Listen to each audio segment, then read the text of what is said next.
the page we are going to do the done and dusted on today. Go ahead and let's look at our music and get our pre-recorded duet going. Page 19, Go Tell Aunt Rhody, Done and Dusted Duet. Are you ready? Set up your position. Here's your metronome set at mental working 86. 1, 2, 3, 4. So get that beat in there and get ready to pull your bow. 1, 2, 3, 4. 1, 2. Ready, play.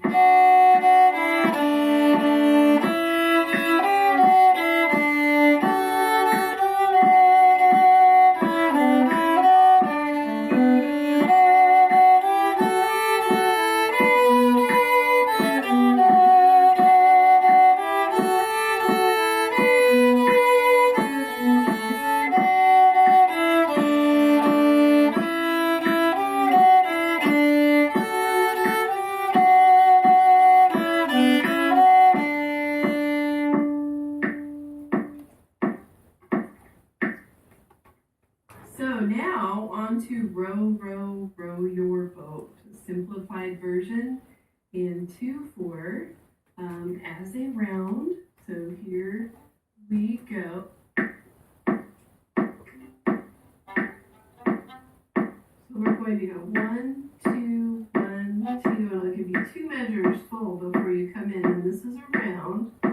1, 2, ready, go.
Excellent at that tempo.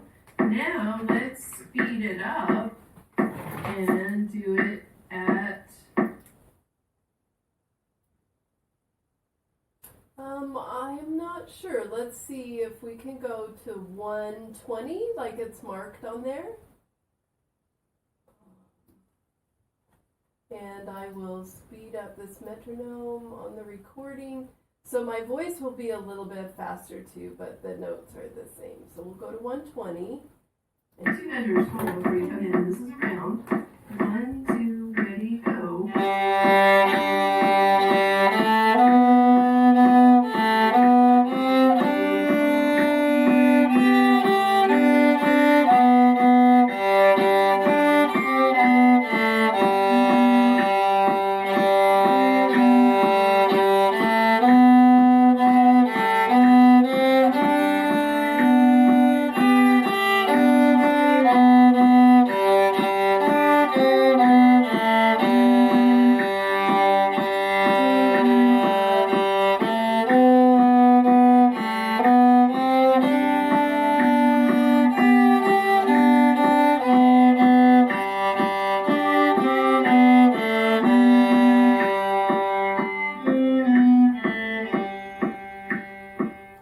Excellent at that tempo. Now let's speed it up and do it at 1.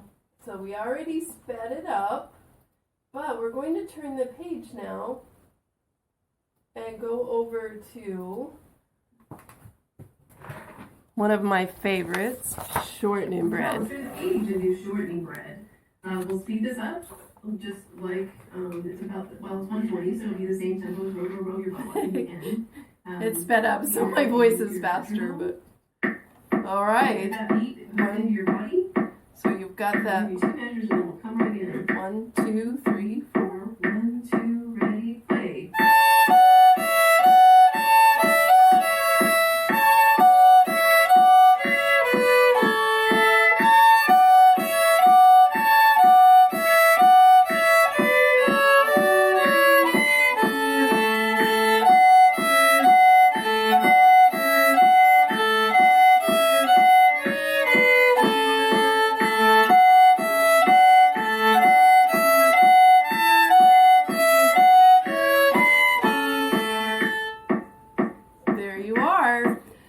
So that concludes the duets in this book.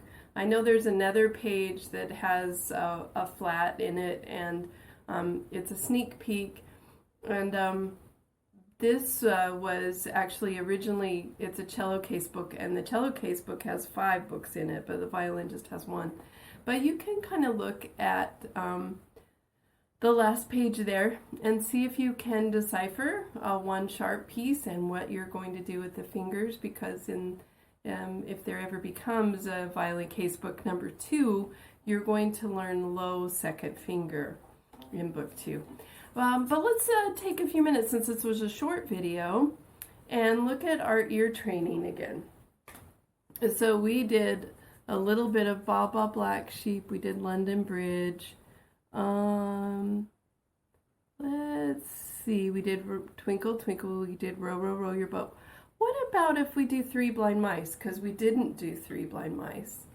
If we pick a note on your instrument, and you know the tune, 3 blind mice, see how they come. So, and I don't know, I hope I have the words right. 1, 2, 3, 4. 3 blind mice, see how they run. There we go. They, and so on. So let's pick a note on your instrument to start the singing. So how about if we go with an E? That'll work. So we're going to go 3 E, G, C, 2. See how they run. And then what's after that? Ooh, a G, 3.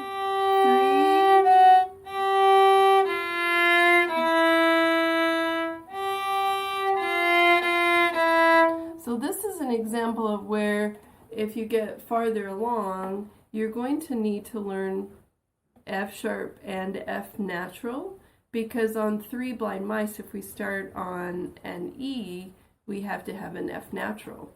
So one of the things that you can think about is that you know the key of G, the key of D, and the key of A, because that mostly gives us high second finger if we start on the open strings. So if we go 3, that doesn't work. But what if we went A? Nope, we still need A, we need that F natural.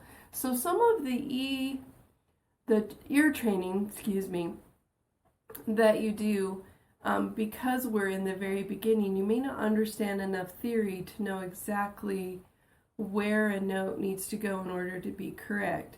But if you can hear it, and I'll give you a hint. So if we start on F sharp,